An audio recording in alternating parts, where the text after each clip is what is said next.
रात भीग चुकी थी। मैं बरामदे में खड़ा था। सामने अमीनुद्दौला पार्क नींद में डूबा खड़ा था। सिर्फ एक औरत एक तकियादार बेंच पर बैठी हुई थी।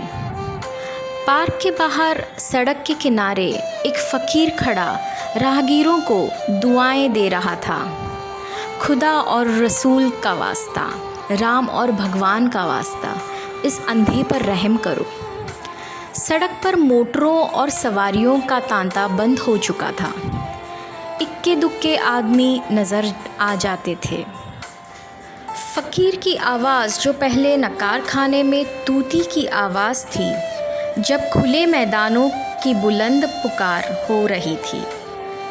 एकाएक वह औरत उठी और इधर उधर चौकन्ना आँखों से देखकर फ़कीर के हाथ में कुछ रख दिया और फिर बहुत धीमे से कुछ कहकर एक तरफ चली गई। फ़कीर के हाथ में कागज़ का एक टुकड़ा नज़र आया जिसे वह बार बार मल रहा था।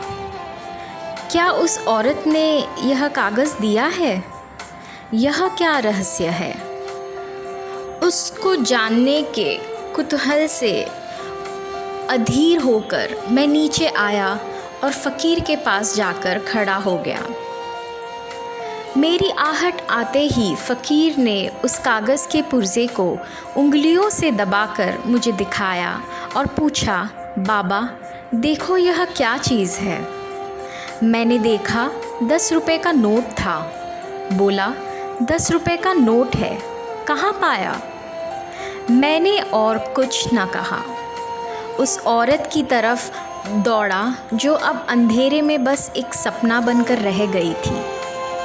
वह कई गलियों में होती हुई एक टूटे फूटे मकान के दरवाजे पर रुकी, ताला खोला और अंदर चली गई।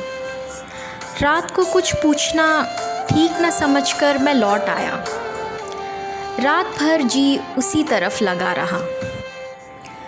एकदम तड़के फिर मैं उस गली में जा पहुंचा। मालूम हुआ वह एक अनाथ विधवा है।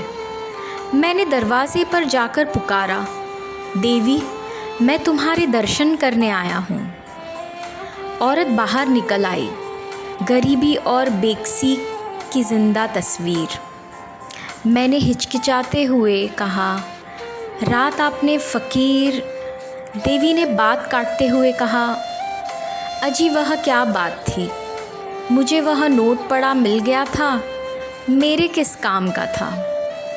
मैंने उस देवी के कदमों पर सिर झुका दिया। प्रेमचंद की कहानी, देवी।